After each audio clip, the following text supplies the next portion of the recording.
Shalom, I'm Rabbi Stephen Sachs. A verse in reverse. A reminder that children aren't little adults. Achrei Kedoshim5780. We come across a pasuk, a verse, which makes us want to roll our eyes because we've already heard the ideas. Ishimo va'aviv tira'u ve'et Shabbatai tishmeru. In other words, we're to hold our parents in awe, and God's Sabbaths we're to observe. Where have we heard these ideas already? At Sarat HaDibrot, the Ten Commandments. In the fourth commandment, we're commanded to keep Shabbat. In the fifth commandment, we're commanded kibbud avim, to honor our parents. Now, to be fair, in the fourth commandment, it tells us to honor our parents, and this verse in Kedoshim tells us to hold our parents in reverence or in awe, but more or less the idea is similar. So should we simply dismiss the verse as a repeat of the ideas we've already heard in the Ten Commandments and simply move on? Not so fast. There's a key difference here. The difference is that in the Ten Commandments, first it talks about Shabbat, keeping Shabbat, and after it talks about respecting parents. In Kedoshim, first we talk about the parents, and then we talk about Shabbat. Now, is this simply a stylistic difference? No. What's going on? The Torah often teaches using a concept called miklal ufrat uklal. In other words, the Torah talks about the klal, the general idea, then the specific, the details, and then it goes back to the general. Think about the creation story in Bereshit. First, we're told that God creates humanity in chapter 1. He creates man and woman. And then in chapter 2, we get the details of how he created man and woman. First, there's man. He's lonely. He falls asleep. He pulls out his rib, turns into his wife. Those are the details of how he created humanity. And then it goes back to the klal, the general. We have man and woman together in Gan Eden. Similarly here, in the Ten Commandments, we're starting the klal, the general idea of respect. How do we respect our Father in heaven, Avinu Shabbat Well, one of the ways is by observing his Sabbath. And after that, we're told not only are to respect our parent in heaven, but also our human parents as well. We're told that in the fifth commandment. So why does Kedoshim inverse the order and first talk about the human parents and the need to respect them, and only after to observe Shabbat, in other words, to respect God? Because the Torah is teaching parents how to speak to their children.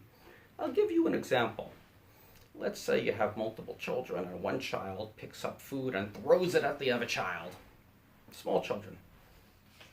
Are you going to go up to the child who threw the food and said, "The Lord has commanded you not to do this. Ba'al tashchid, it's a sin to be wasteful"?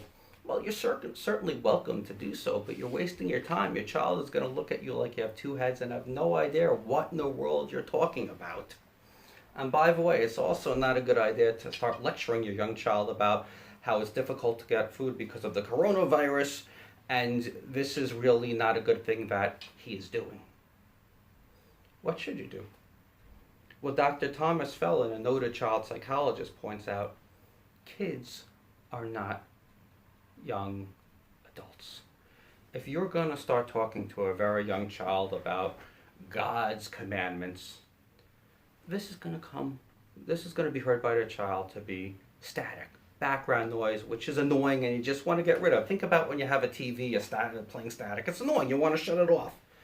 You're wasting your time. Effective communication isn't just saying what you want to say, it's saying it in a way which the listener is able to understand what you're saying. So instead of talking about God to your child, what should you do in a situation like this? You say to the child, if you do it again, no more food for the rest of the night, and then follow through. That's a message a young child understands. Not balsh tashi, not being wasteful, not talking about God and how God will be disappointed, not at a very young age. So now the Torah has spoken to us about how we're to speak to our children at a level they could understand. But it then returns to the klal. It returns to that idea of generally respecting again by saying that we're also to observe Shabbat. The verse ends by telling us we're to observe God's Shabbatot. The Kli Yakar explains that Shabbat follows the commandment that used to have your parents in awe in the verse in Kedoshim, to remind us that everybody is commanded to observe Shabbat. The children have to observe Shabbat, have to have respect for God by observing Shabbat, but so do the parents. So what the Kli Yakar is saying, the parents cannot say to their children, I want you to violate Shabbat and you must do so because there is a mitzvah to hold me in awe or to honor me. No. The parents are also obligated to hold God in awe, to respect God and keep Shabbat, so they certainly cannot ask the child to violate Shabbat. And if they do, the child is to say, no. No. So what do we have here? We have a hierarchy. God here, then afterwards, the parents.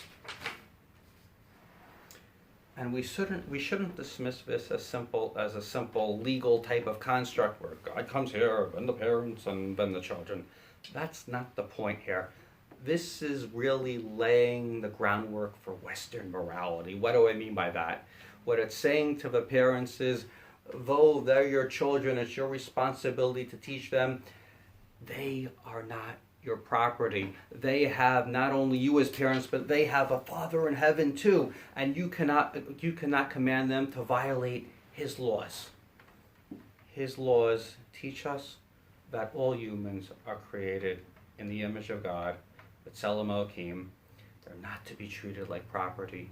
They're to be treated with dignity. Heaven demands, just as children respect parents, parents understand that the children are God's children as well. Shabbat Shalom.